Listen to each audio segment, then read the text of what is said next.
할아버지는 말이 별로 없는 사람이었다. 할아버지의 장례식 날 사람들이 했던 이야기에 따르면 말이다. 아들이행은 말이 별로 없었지. 나도 아들이행 할아버지와 말을 많이 했다고는 할 수 없다.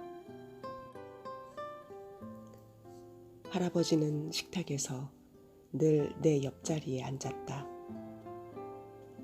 다른 사람들이 이런저런 이야기를 할 때 할아버지는 말없이 내 손을 꼭 잡고 있었다. 할아버지의 손은 거칠었다. 70해 동안 여러 일을 하셨으니까. 종이 만드는 공장에서 일하셨고 군대에서는 감자 손질을 하셨다. 군인들을 위해 감자 껍질을 벗기고 또 벗겼다. 손 2개로 벗길 수 있는 감자 껍질의 양은 엄청나다. 사람들은 말 없는 사람에게 별 관심을 두지 않는다. 내 기억에 할아버지는 통조림 스파게티, 담요로 만든 오두막, 집에서 손수 만든 캐러멜을 좋아했다. 할아버지는 나를 할미라고 부르곤 했다. 할미야, 꼭 자격증을 따야 한다. 그래서 나는 언젠가 비누값처럼 생긴 할아버지의 회색 자동차를 타고 우리가 함께 자격증을 받으러 가는 상상을 했다. 캐러멜을 만들 흑설탕을 사러 갈 때처럼. 할아버지의 삶은 미지근한 바람처럼 흘러갔다. 느릿느릿, 오래오래. 할아버지는 루이실 할머니를 사랑했다. 할아버지는 다른 노인들하고 달랐다. 좋은 시절을 다 보내고 죽을 날만 기다리는 노인들. 그저 혼자보다 낫다는 이유로 누군가와 함께 사는 노인들. 할아버지는 그런 사람이 아니었다. 할아버지는 온 힘을 다해 할머니를 사랑했다. 할아버지는 이렇게 말하곤 했다. 루이실의 허리 둘레가 딱 내 모자 둘레야. 평생 사랑한 사람을 모자에 견준 것이 이상하게 들릴 수도 있다. 하지만 그 모자는 할아버지가 아주 좋아하는 모자였다. 그것은 누가 봐도 사랑이었다. 아마 어린애도 알 것이다.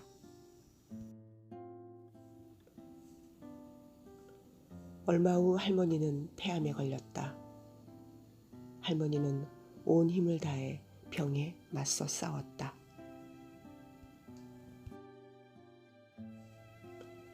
어느 날 할머니의 상태가 나빠졌다.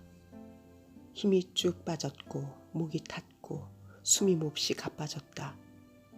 새하얀 병실에는 신락같이 가는 햇살만 비쳤다. 모든 나쁜 것들이 몰려와 희망을 몰아내더니 아예 그곳에 눌러앉았고 할머니는 숨을 거뒀다. 생명이 할머니를 떠나버렸다. 그와 함께 가슴의 통증도 닿은 숨도 사라졌다. 심지어 할머니가 그토록 사랑했던 햇살도 떠나버렸다. 모든 것이 사라졌다. 그날부터 모두가 할머니 없이 사는 법을 익혔다. 그래야만 했으니까. 모두가 그랬다. 할아버지만 빼고. 할아버지는 그 뒤로 말문을 닫았다.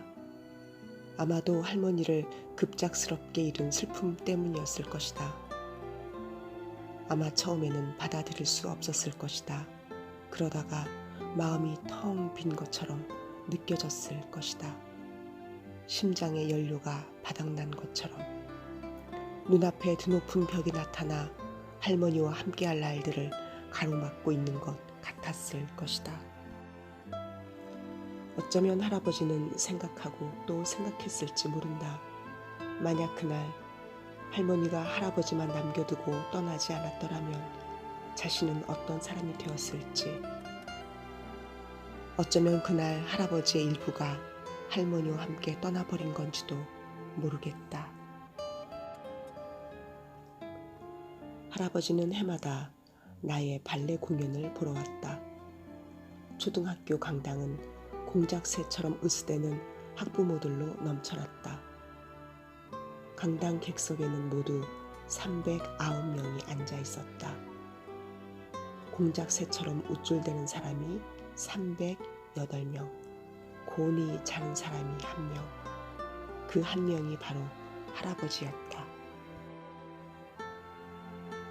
할아버지는 쇼핑센터에서도 영화관에서도 버스에서도 잤다. 심지어 크리스마스 날에도 잠만 잤다. 소란스러운 세상살이나 구경거리는 할아버지의 흥미를 끌지 못했다. 할미야, 무슨 일이 있어도 자격증을 따야 한다. 네, 할아버지.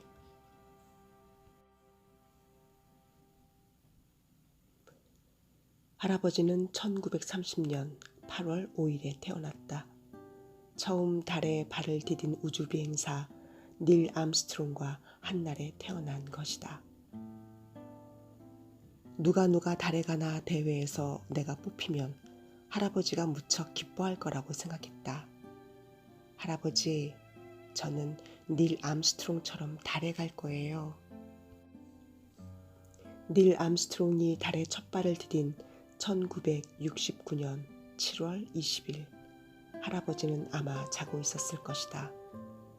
그때 내가 있었다면 나랑 이야기를 하고 있었을지도 모른다. 비가 온다거나 날씨가 화창하다는 둥. 나는 할아버지에게 말했다. 할아버지, 걱정하실 것 없어요. 달이 아주 가깝지는 않죠. 저도 알아요. 그래도 요즘에는 아주 빨리 갈 수 있어요. 갔다 돌아오는 것도 금방이에요. 달에 갔다 온다고 달라지는 것은 아무것도 없어요. 할아버지는 줄곧 말이 없었다. 할아버지, 우주 비행사가 되려면 자격증이 있어야 해요. 그렇다. 온 세상 사람들이 달에 갈 사람을 뽑는다는 소식을 들었다. 모두가 달에 가고 싶어 했다. 그래서 너도 나도 누가 달에 가나 대회에 신청했다. 심지어 나우루 공화국에서 온 사람도 신청했다고 한다.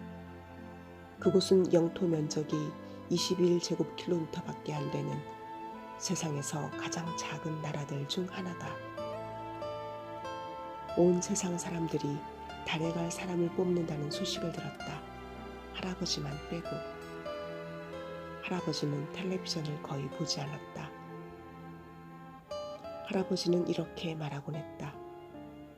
이러다가 나중에는 텔레비전이 우리 대신 생각까지 하려고 들 게다. 나는 내 삶이 미지근한 바람처럼 흘러가기를 바라지 않았다. 느릿느릿 오래오래. 그래서 나는 대회에 신청하러 갔고 번호를 받으려고 줄을 섰다.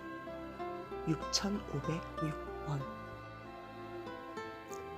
21,191명이 기다랗게 한 줄로 늘어섰다.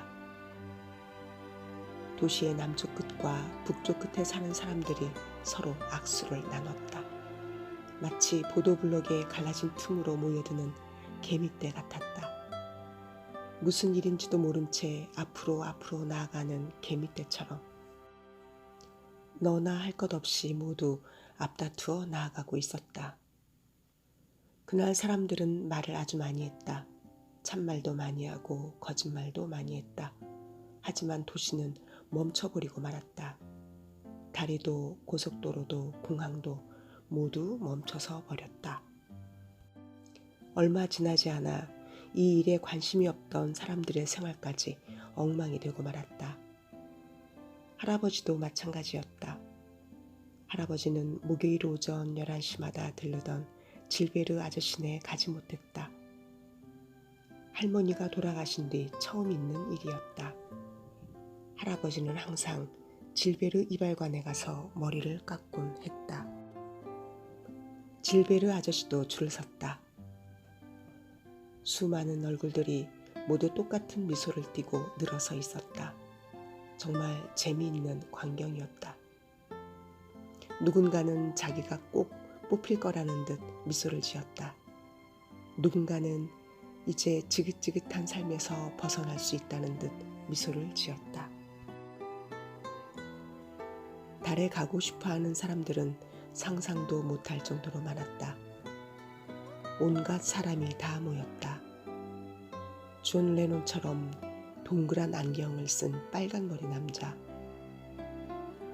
다리 길이만 2m는 될 것 같은 깡마른 남자, 치아 교정기를 끼고 쓸쓸한 미소를 짓는 여자. 그 많은 사람들 중에 어떻게 내가 뽑혔는지 정말 모르겠다. 나는 딱히 예쁜 것도 아니고 못생긴 것도 아니다. 그리 용감하지도 않다. 어쩌면 나 같은 사람을 찾고 있었는지도 모르겠다. 나처럼 평범한 사람을. 평범한 사람을 달에 보내는 것이야말로 특별한 일일 테니까. 하지만 출발하는 날 아침 나는 그런 생각을 하지 못했다. 우선 고백해야겠다. 그날 아침에 벌어진 엄청나게 많은 일이 하나도 생각나지 않는다는 것을.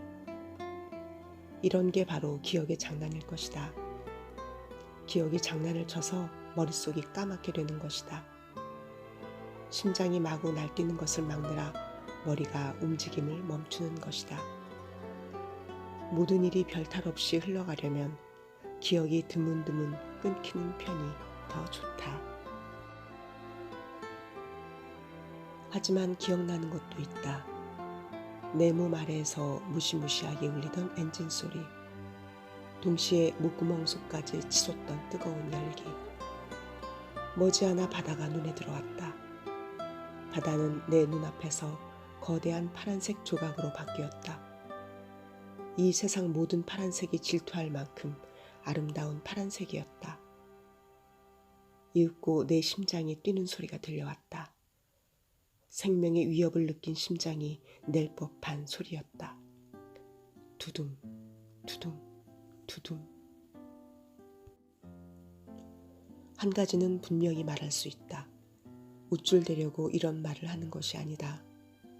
저 위에서 본 세상은 정말 아름다웠다. 눈물이 날 만큼. 모든 것이 까마득히 멀어진 느낌이었다. 키우던 고양이마저 아득히. 하지만 아무리 좋은 것에도 언제나 끝이 있는 법이다. 이 말은 할아버지가 했던 말이다. 할아버지는 항상 자신이 무슨 말을 하는지 잘 알았다. 늘 그렇듯 화려한 불꽃놀이와 떠들썩한 축하 뒤에 나를 기다리던 것은 텅 빈 느낌이었다. 나는 그것이 우주에 존재하는 블랙홀 가운데 하나라고 생각했다. 모든 것을 집어삼키는 블랙홀. 숙련된 우주 비행사들까지 집어삼키는 블랙홀 말이다. 우주 비행사라면 블랙홀은 무조건 피해야 한다는 것을 다들 안다. 물론 그것은 블랙홀이 아니었다. 그랬다면 나는 지금 여기서 이런 얘기를 할 수도 없었을 테니까. 사람은 살면서 모든 것을 알 수도 없고 이해할 수도 없다. 이번에 나도 확실히 느꼈다. 내가 왜 갑자기 텅 빈 느낌에 사로잡혔는지 제대로 설명할 자신이 없다. 또 알 수 없는 일이 있다. 달에 가까워지는 순간 나는 두 눈을 꼭 감았다. 눈을 뜨려고 했는데 어쩔 수 없었다. 아주 가까이서 보니 별과 별똥별, 심지어 떠다니는 죽은 별도 우열을 가릴 수 없이 모두 아름다웠다. 순간 살짝 어지러웠다. 그뿐만이 아니었다. 아무런 예고도 없이 고요함이 찾아와 내 곁에 바짝 붙어 앉았다.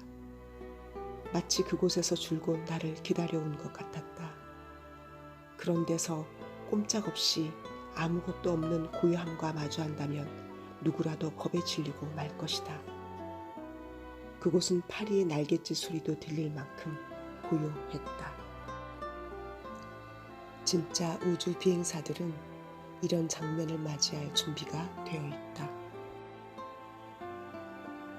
물론 줄을 선 수많은 사람들에게 들려주기에는 너무 긴 이야기였을 것이다. 너무 긴데다 그다지 흥미롭지도 않은 이야기. 누가 달에 가나 대회라고 이름 붙인 것도 그 때문일 것이다. 누가 고요함과 죽지 않았거나 죽었지만 여전히 떠다니는 별들을 좋아하나 대회라고 부르는 대신 그런 것은 작고 사소한 것일 뿐이다. 별로 중요하지 않을 수도 있다. 하지만 잘 생각해보면 작고 사소한 것들이 모여 전체가 된다. 나는 달에 아주 가까이 갔다. 하지만 나는 눈꺼풀을 꼭 닫고 두 눈을 어둠 속에 가둬버렸다. 그 순간 나는 깨달았다. 한 발짝 물러나 생각해보는 것이 더 좋을 수도 있다는 것을. 나는 엘버트라는 이름의 원숭이를 생각했다. 1948년 6월 11일 금요일 우주로 보내진 원숭이. 엘버트는 최초로 우주에 갔다. 인류 최초로 우주 비행에 성공한 유리 가가린보다 훨씬 먼저였다. 미국 항공우주국 사람들은 우주에 직접 가기가 두려웠다. 그래서 대신 원숭이를 보냈다. 누군가는 먼저 위험을 무릅써야 했다. 원숭이는 우주복을 입고 무슨 생각을 했을까? 우주선이 우주로 날아오르는 순간 엘버트는 두려웠을 것이다. 어쩌면 돌아왔을 때 친구들이 건넬 칭찬을 떠올리면서 두려움을 떨치려 했을지도 모른다. 우주의 개척자 엘버트, 우주를 나는 원숭이 엘버트, 세상 누구보다 특별한 원숭이 엘버트. 어쩌면 이런 생각이 들었을지도 모른다. 그냥 별 볼 일 없는 원숭이로 늙어가는 편이 낫지 않았을까? 미국 항공우주국 사람들은 우주 비행 계획이 매우 성공적이라고 판단했다. 그리고 1948년부터 1951년까지 5번 더 우주 비행을 하는 계획을 세웠다. 그 계획의 이름은 엘버트였다. 또다시 원숭이들을 우주로 보내는 계획이었다. 원숭이들의 이름은 모두 엘버트였다. 하지만 엘버트는 그 사실을 전혀 알지 못했다. 높이 올라갈수록 산소가 점점 줄어들었다.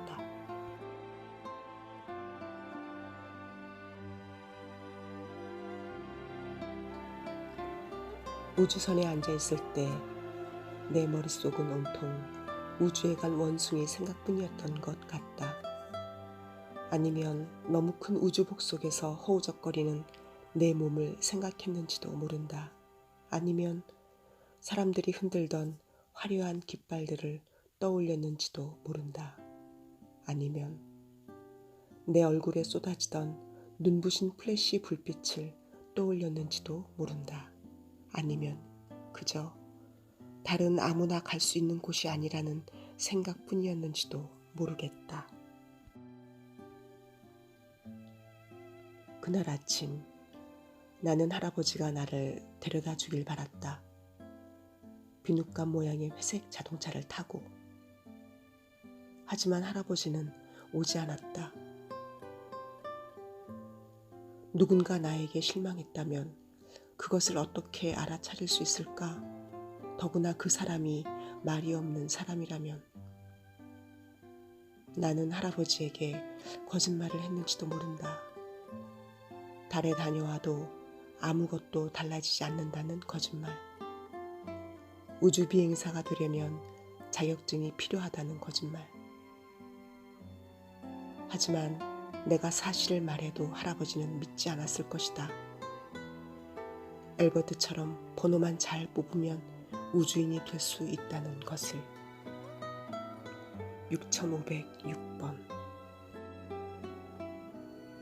그날 아침 나는 이런 생각도 했다.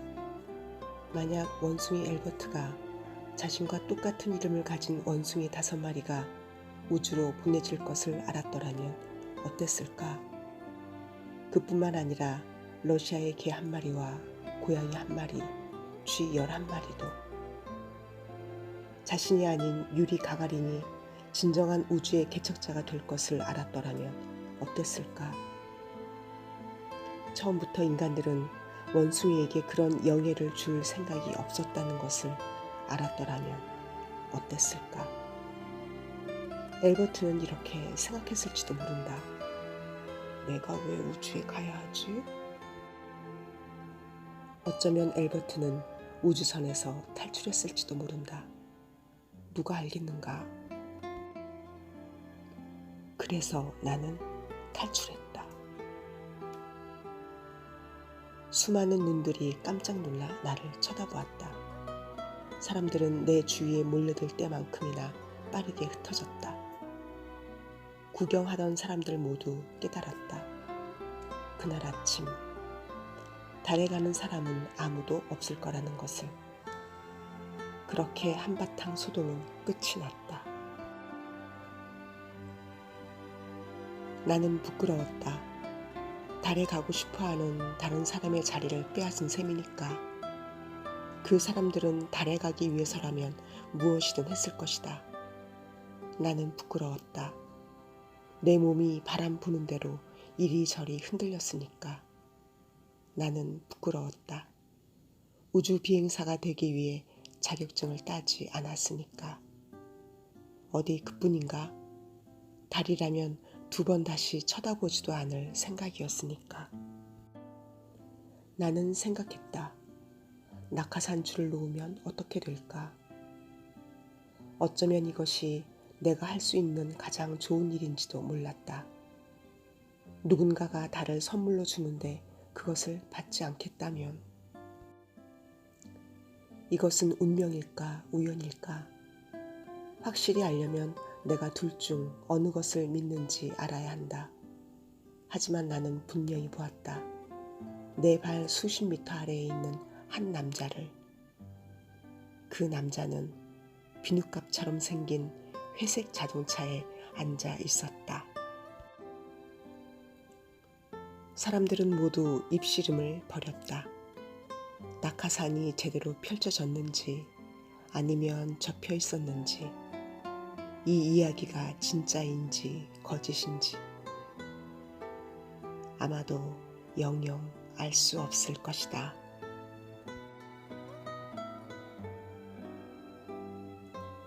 할아버지는 멀리 떨어진 곳에서 잠을 자고 있었다.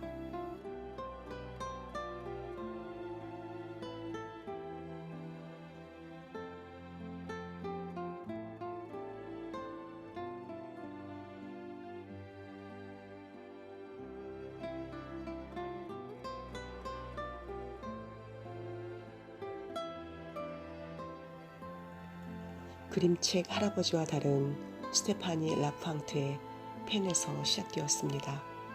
그런데 이 작가 이력이 특이합니다. 펜보다는 마이크나 카메라가 훨씬 더 익숙할 법한 이력이거든요. 스테파니 라팡트는 어려서부터 음악과 연기에 재능을 보였습니다. 몇 편의 뮤지컬에도 출연했습니다. 하지만 본격적으로 이름을 알린 것은 19살의 나이에 캐나다의 오디션 프로그램 스타 아카데미에 출연하고부터였습니다. 라팡트는 우승을 차지하며 단숨에 유명인이 되었죠. 3장의 앨범을 냈고 캐나다의 음악 시상식에서 상을 받았고 드라마와 영화에 진출해 연기자로서도 활동했습니다. 스타 아카데미에서 우승해 스타가 된 라팡트. 누가 달에 가나 대회에서 뽑혀 진짜 별이 가득한 우주로 나아가는 소녀. 두 사람의 모습이 겹쳐 보이지 않나요? 꿈이라 여겨지던 것, 많은 사람이 선망하는 것을 향해 가까이 다가가면서도 기쁘기보다는 혼란스러운 소녀의 마음에는 리프앙트가 하루아침에 스타가 되며 가졌던 감정이 담겨 있습니다. 할아버지와 달의 이야기에는 여백이 많습니다. 시시콜콜 설명하는 것을 지향하고 독자들이 저마다 나름대로 생각하고 해석할 여지를 남겨놓고 있는 셈입니다. 어쩌면 스스로도 콕 집어 설명할 수 없는 것이 그 시절 라팡트의 감정 그 자체였는지도 모르죠. 이렇게 여백 자체도 이야기의 일부인 라팡트의 글은 로제의 그림을 통해 독자들의 눈앞에 펼쳐집니다. 로제의 그림에도 역시 여백이 많은 것이 느껴지나요? 이 책은 글과 그림이 서로를 완벽하게 이해한 결과물이라 할 수 있습니다. 할아버지와 달을 읽고 여러분의 머릿속에 많은 질문이 떠오를 것 같습니다. 할아버지는 왜 자격증을 따라고 했을까? 그냥 계속 달까지 갔더라면 어떻게 되었을까? 다시 만난 소녀와 할아버지는 어떤 대화를 나누었을까? 그러다 그 질문들은 어느새 스스로를 향한 철학적 질문이 되어 있을지도 모릅니다. 지금 내가 꾸고 있는 꿈은 무엇일까? 그 꿈은 진정 나로부터 시작된 것일까? 그 모든 질문들에 답할 수 있는 사람은 여러분 자신입니다. 그 답은 계속 변할 수도 있습니다. 이 이야기가 품고 있는 여백을 여러분의 질문과 답으로 채워보길 바랍니다.